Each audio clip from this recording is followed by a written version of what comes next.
सफलता आपको comfortable zone में धकेल देती है और ये एक ऐसा ट्रैप है जिसमें 90% लोग फंस जाते हैं, साइलेंटली पता भी नहीं चलता उनको। जैसे जैसे सक्सेसफुल होते जाते हैं वैसे वैसे कंफर्टेबल होते जाते हैं। मैं कहता हूं नहीं, मेरा फिलॉसफी अलग रहा 14-15 साल का। मैं जैसे जैसे सक्सेसफुल हुआ मैंने कंफर्टेबल सिचुएशन की जगह चैलेंजिंग सिचुएशन को अडॉप्ट किया। जैसे जैसे मैं कंफर्टेबल हुआ मैंने चैलेंजिंग सिचुएशंस को अडॉप्ट किया। फॉर एन एग्जांपल, मेरे पास स्कूटर नहीं था तो मैंने स्कूटर लिया।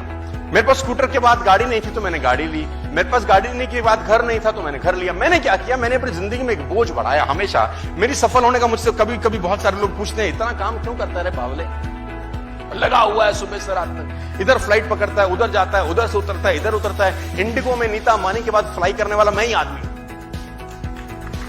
इंडिगो एयरलाइंस में सेकंड नंबर पे फ्लाई करता हूं मैं। तो लोग बोलते हैं इधर से उड़ता है उधर आता है। एयरपोर्ट वाले बोलते हैं तेरे पे और कोई काम नहीं, उड़ता उतरता उड़ता उतरता उड़ता उतरता।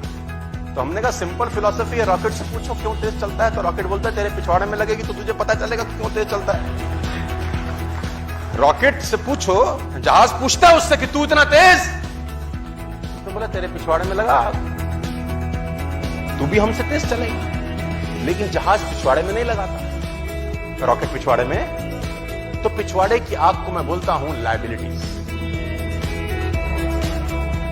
Take some liabilities in your life. ये अपने आप आपसे काम कराती है। आज तुम्हारे पे 2 लाख रुपए की ईएमआई हो खाली, बस तुम्हारा बाप भी नहीं सोएगा रात।